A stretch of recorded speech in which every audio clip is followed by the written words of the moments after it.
All right, welcome back to the SportsMax Zone. Time now to talk some cricket from the Indian Premier League.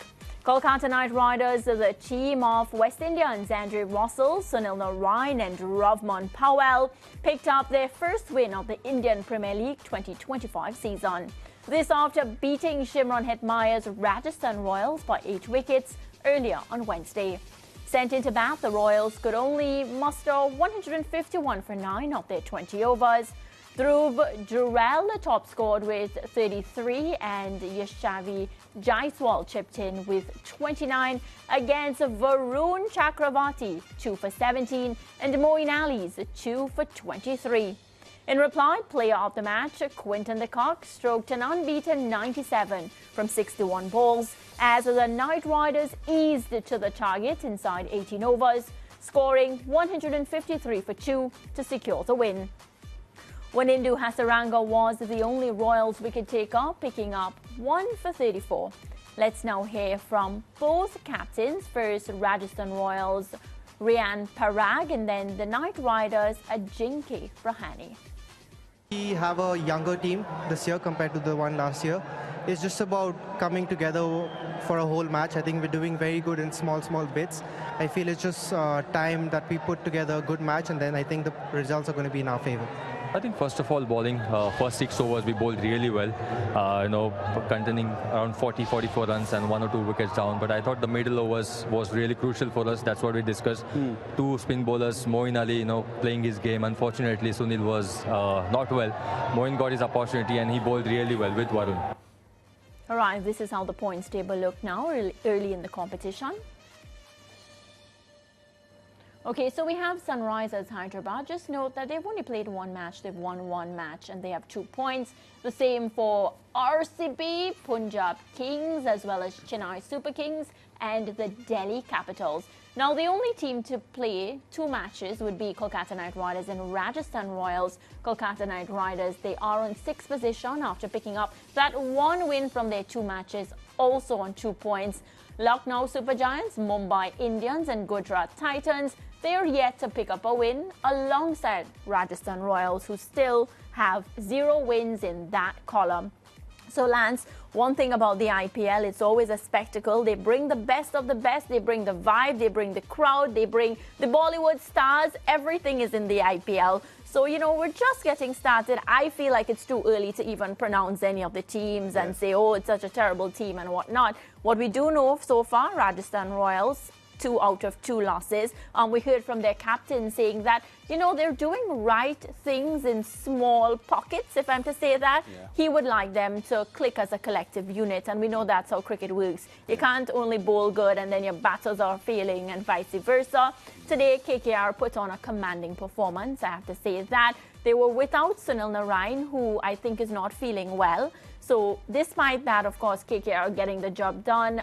Quinton the Kock coming out unbeaten in his 90s. So really good stuff from KKR. I am disappointed in Shimron Hetmeyer because he's a West Indies player. I want to see him picking up runs with the bat, but of course dismissed for 7. Yeah, polished performance by the KKR today, and Quinton de Kock, who had an outstanding CPL season in the Caribbean last year. Only Nicholas Pooran scored more runs than he did, showing that he's at 32 years old, a very, very potent player.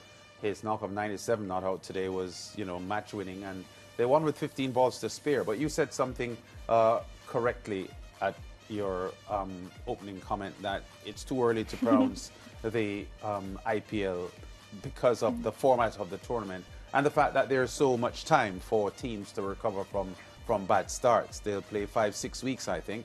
So I don't think no panic buttons are being pressed at the moment. But the Kock was awesome today. And, for us in the Caribbean, we look at the IPL and we get excited about some of the players, not only the West Indies players, but the other international players who will be in the Caribbean for the CPL, the Republic Bank CPL. Yeah, something, we also look forward to, of course. Today, though, Lance, with the ball, I just want to point out Moeen Ali because he's a bowler that, I have a lot of time for. And today, Lance, again, his experience came up trump, I think there's no price on experience. It's something that it's either you have it or you don't. And the control that we saw, the control that came from that experience, I think, you know, just made him one of the standout bowlers today. I think throughout this competition, he'll continue to lead in that style. So really good stuff. And again, I'm saying that off the heels, knowing that, you know, the absence of Sunil Narine, and then even Andre Russell didn't play a major part today. But he didn't bat and he didn't bowl. Right, so that's what I'm saying. And he is what I call my impact player.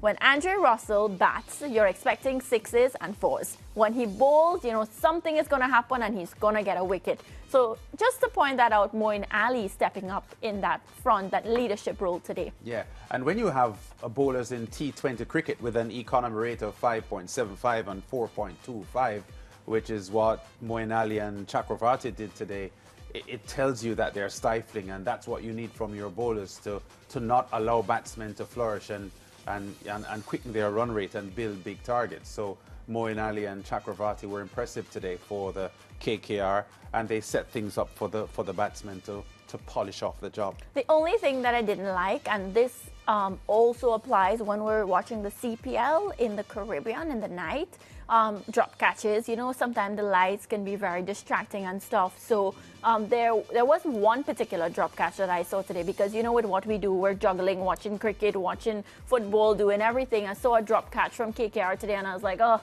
come on, you could have gotten that. But of course, I'm not under the lights. I don't know what's happening. But, you know, when you think IPL, you think you're not even going to see that. But it happened. Just saying. No, it always does. And you are right. In night cricket, the lights can be a problem because, you know, the ball, you know, is in the night skies, and the glare of the lights can actually allow you or force you to misread the trajectory of the ball and so on. So sometimes when you see those drop catches in the night games that look awful to you, there's something behind it. You know what I miss from the show? You know, remember when we used to make predictions and we used to have our teams and then we used to like argue about it and stuff? Do you have an IPL team? So we can argue about it. I've always liked KKR. Because there are a lot of West Indies players? Yeah, but, you know... Do you know it's owned by Shah Rukh Khan, who owns TKR, which is our team? Yes. Okay, just saying. So KKR. Okay, I just want to say I don't really have a team, but I like KKR and I like Mumbai Indians, and it's mainly because of the Pollard factor. Okay. And I also like the owners of the Mumbai Indians as well, the Ambanis. Okay. So I have two. All right, up on a break. Yeah, break time.